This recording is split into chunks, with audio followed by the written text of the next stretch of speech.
Welcome to the first part of the IPv6 Lab manual, and the first lab that we're going to be doing is how to enable IPv6 routing and configure static routing addresses and configure static addresses.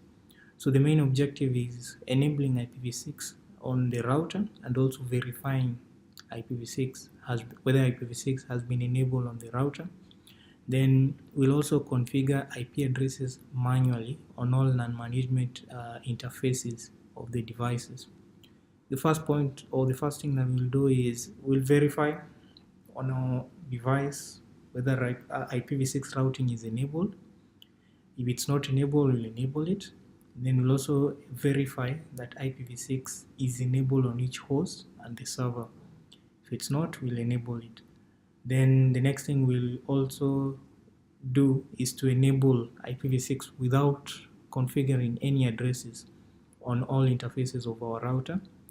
Then still doing the same thing without configuring any addresses, we'll test connectivity to all the directly connected devices. After that, we'll configure IPv6 addresses manually on the devices according to the address plan. Then we'll configure the appropriate default routers on each of the hosts and also the server. Finally, we'll be able to verify and test reachability to all the devices using the new addresses that we had configured or we will configure. So before we do the configurations, this is the lab topology that we'll be working with. And this represents one of our test beds. We have several test beds, but in general the topology will be the same in each of the 4 test beds that we have. So we have 2 in Mauritius that will be labeled as MRE1 and MRE2. Then we have a test bed in Cape Town and Johannesburg. So in terms of the topology itself, each test bed will contain 6 routers. Then each router is connected to 3 devices, to be more specific, 2 hosts and 1 server. So the connection from one router to the 3 hosts we call that a pod. The first lab will be using a pod, one of the pods, to do the configurations and to access any of the devices or any of the devices in the topology. So how do you do that? So you'll be using any SSH client of your choice to access. Then the key point of note is the username is 6deploy and the password is still 6deploy. The first thing we'll look at is how to verify that IPv6 routing is enabled on the router, and if it's not enabled, we enable it. I'm going to use router 5 in the MRU2 test bed. So let me log into the device.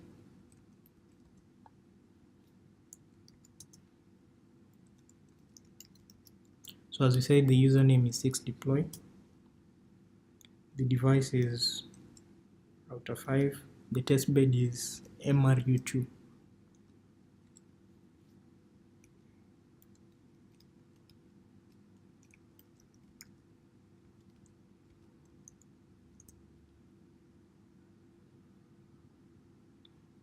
The password is 6deploy.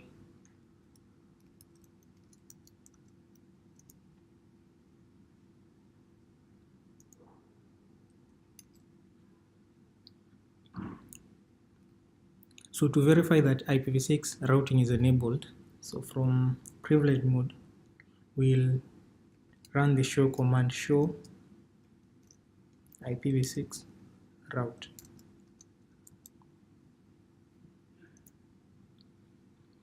So by running the command, we don't have an entry in the IPv6 routing table, so meaning that IPv6 routing has not been enabled. So the next thing that we'll do is we'll go ahead and enable IPv6 on this specific router. So to do that, we'll navigate to global config mode.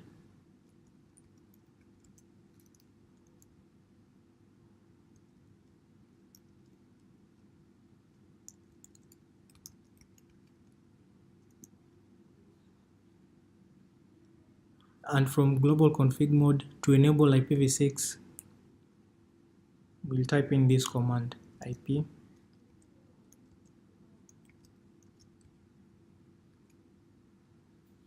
IPv6 unicast routing,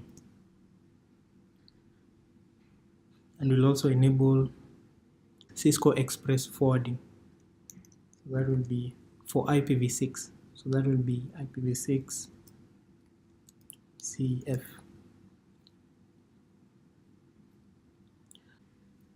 To confirm whether IPv6 has been configured on our router 5, we'll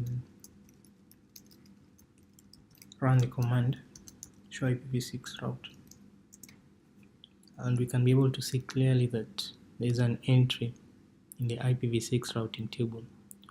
So we'll do the same thing on the hosts. So we'll verify whether the hosts have IPv6 configured, and we'll go ahead and configure IPv6 on the host. But first of all, we'll do it on the router and then do it on the host. So I'll just launch a new tab, switch to a new tab, and I'll connect to the host, still one of the hosts connected to router 5. So I'll do it on the first host.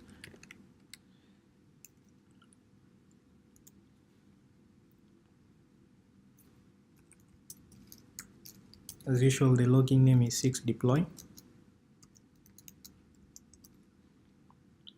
The host name of the device is the first host connected to router 5. Our testbed is MRU2.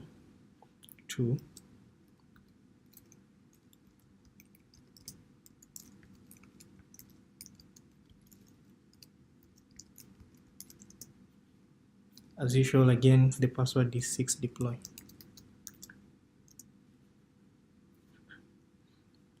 To confirm whether IPv6 has been enabled on the host, run the command if config.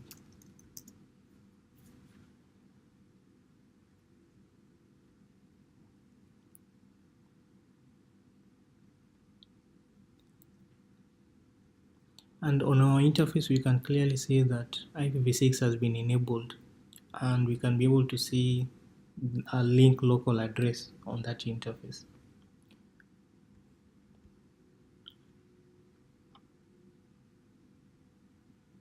We'll navigate back to the router so that we can enable IPv6. Remember, earlier on we enabled IPv6 routing.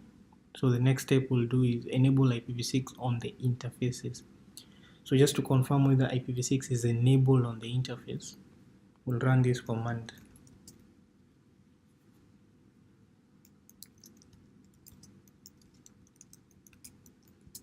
So the interface, going back to our lab topology, the interface is VLAN. I'll do it on the interface connecting, or the virtual interface connecting the first host. So that will be VLAN 511.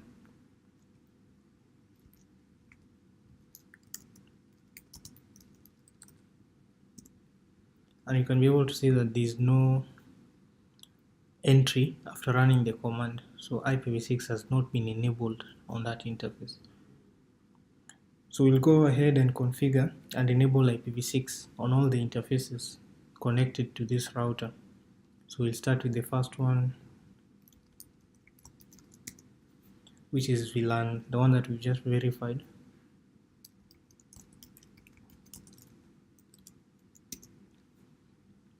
Then the command to enable IPv6 is IPv6 enable. So I'll do it for the next interface.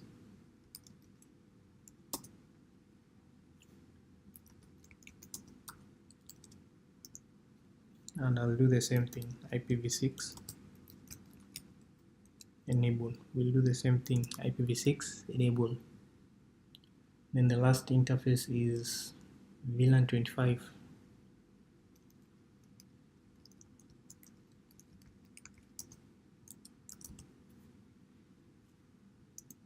And we'll enable IPv6.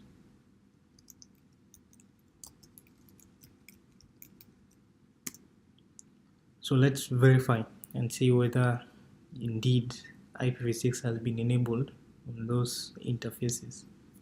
So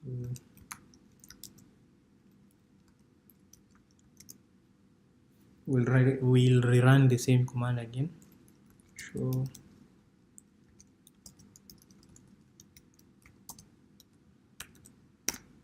and you can now see the difference. IPv6 has been enabled on that interface, and we have a link local address assigned to the interface. So earlier on we didn't have an entry, we didn't have a link local address being displayed. So right now we have a link local address, meaning that IPv6 has been enabled. And verify for the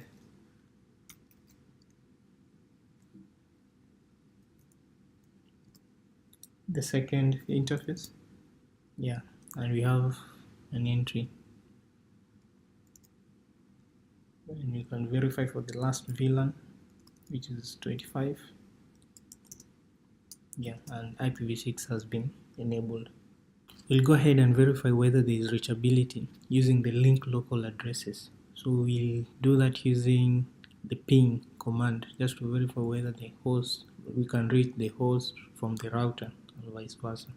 We'll start from the router. I'll just go ahead and copy the link local address of the first host on one of the interfaces, so that to make it easier. And then we'll ping to that host.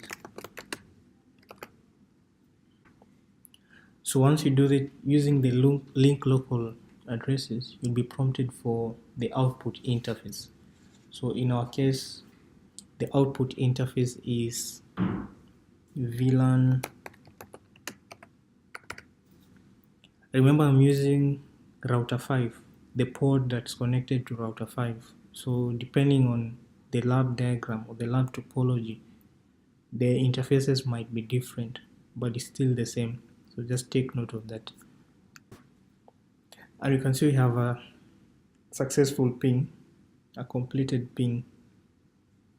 So it means that we have reachability from router 5 to the first host connected to that router. We'll do the same thing on the first host. I'll just switch to the tab that has the host. We'll try to reach the router. So I'll go back and copy from the VLAN 511 that we enabled earlier on. I'll just copy that address so that we can go ahead and ping and verify whether there is reachability with the link local address of the router. Then the output interface or the zone ID, we'll set it as Ethernet 1, and you can see we have a reply from the router.